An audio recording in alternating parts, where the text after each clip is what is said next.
Assalamualaikum warahmatullahi wabarakatuh. Kembali lagi di channel Tama Channel 2, khusus untuk membahas materi pendidikan.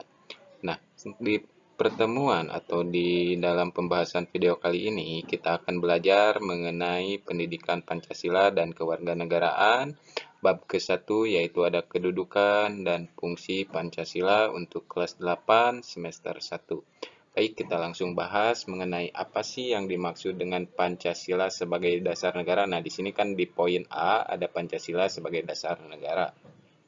Nah, Pancasila sebagai dasar negara termaktub jelas dalam pembukaan Undang-Undang Dasar Negara Republik Indonesia tahun 1945 di dalam Undang-Undang Dasar Negara Republik Indonesia tahun 1945 pada alinea keempat, yaitu ini yang bunyinya alinea keempat, yaitu maka disusunlah kemerdekaan kebangsaan Indonesia itu dalam suatu undang-undang dasar negara Indonesia yang terbentuk dalam suatu susunan negara Indonesia yang berkedaulatan rakyat dengan berdasar kepada ketuhanan yang Maha Esa, kemanusiaan yang adil dan beradab, persatuan Indonesia, dan kerakyatan yang dipimpin oleh hikmat, kebijaksanaan dalam permusyawaratan atau perwakilan,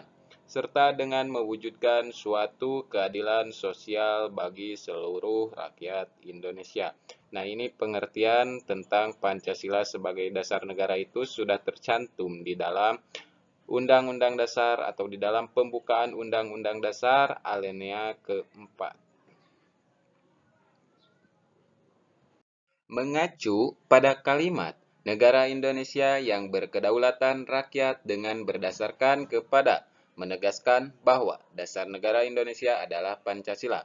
Jadi dasar negara Indonesia itu adalah Pancasila. Jadi Pancasila sebagai dasar negara mengandung konsekuensi bahwa setiap aspek penyelenggaraan negara mesti mengacu dan sesuai dengan nilai-nilai Pancasila, mulai dari penyelenggaraan pada lingkup pemerintah pusat sampai pemerintah daerah yang terkecil. Nah, di sila pertama ini ada sila pertama, yaitu sila ketuhanan yang Maha Esa. Sila ketuhanan yang Maha Esa ini disimbolkan oleh simbol bintang. Nah, memberikan pengertian bahwa dalam menyelenggarakan negara mesti didasarkan pada nilai ketuhanan.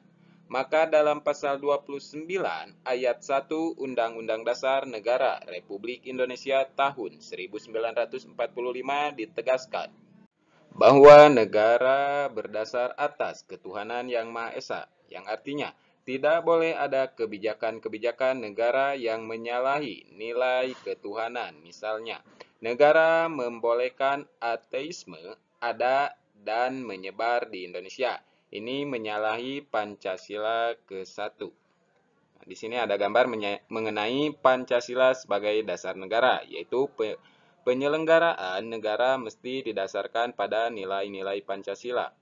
Nah, yang kedua, yaitu sila kemanusiaan yang adil dan beradab. Sila kemanusiaan yang adil dan beradab itu disimbolkan oleh rantai.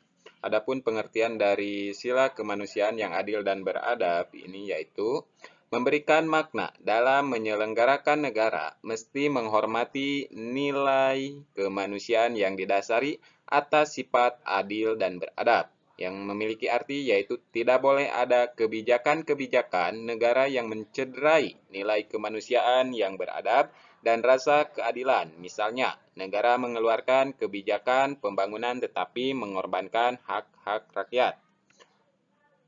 Nah, yang ketiga yaitu ada sila persatuan Indonesia. Sila persatuan Indonesia itu dilambangkan atau disimbolkan oleh pohon beringin, yang memiliki arti yaitu memberikan makna bahwa dalam menyelenggarakan negara mesti menjaga nilai persatuan bangsa. Artinya, tidak boleh ada kebijakan-kebijakan negara yang berpotensi menimbulkan disintegrasi bangsa. Sebaliknya, negara harus menjaga keutuhan dan kesatuan Indonesia. Misalnya, pemerintah mengeluarkan kebijakan perundangan yang menyudutkan nilai-nilai luhur, salah satunya masyarakat daerah di Indonesia. Lanjut ke sila yang keempat. Di sila keempat ini ada sila kerakyatan yang dipimpin oleh hikmat kebijaksanaan dalam permusyawaratan perwakilan. Ini disimbolkan oleh kepala banteng. Yang memiliki arti yaitu memberikan makna bahwa dalam menyelenggarakan negara mesti mendahulukan nilai musyawarah untuk mufakat. Artinya tidak boleh ada kebijakan-kebijakan negara yang dalam proses pengambilan keputusannya diambil secara otoriter tanpa memperhatikan nilai-nilai musyawarah untuk mufakat. Misalnya, pemerintah mengeluarkan perundangan tanpa melalui mekanisme pembahasan dan persetujuan Dewan Perwakilan Rakyat. Di poin kelima atau sila kelima yaitu ada sila keadilan sosial bagi seluruh rakyat Indonesia. Sila keadilan sosial bagi seluruh rakyat Indonesia itu disimbolkan oleh padi dan kapas.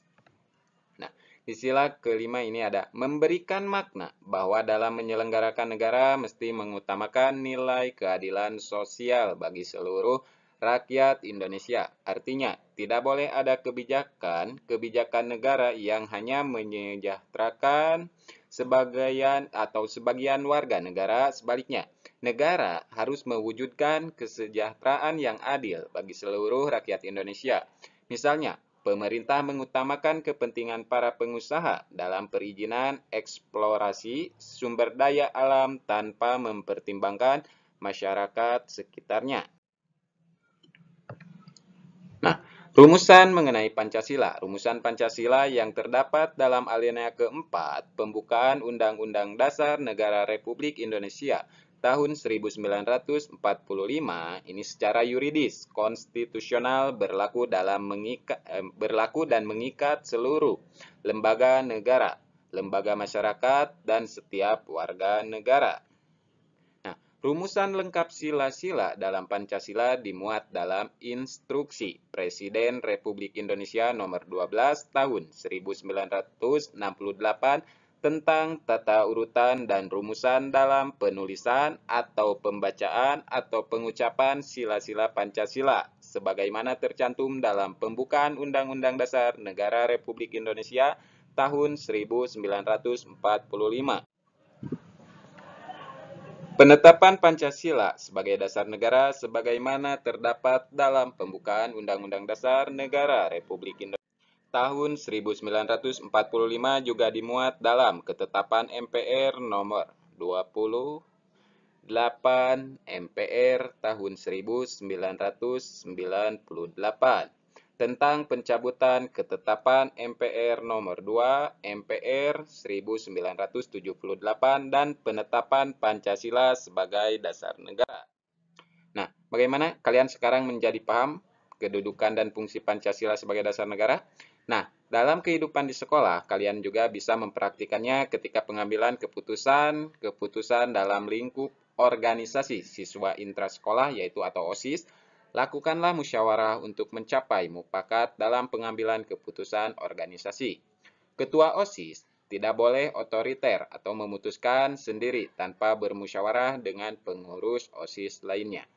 Nah, sekian dan terima kasih pembahasan kita di video kali ini. Semoga video ini bermanfaat bagi adik-adik, bagi bapak dan ibu yang menonton video ini. Jangan lupa klik subscribe, komen, dan juga aktifkan notifikasi lonceng supaya channel ini bisa bermanfaat bagi kita semua. Amin, amin ya Allah ya Rabbal Alamin. Terima kasih. Assalamualaikum warahmatullahi wabarakatuh.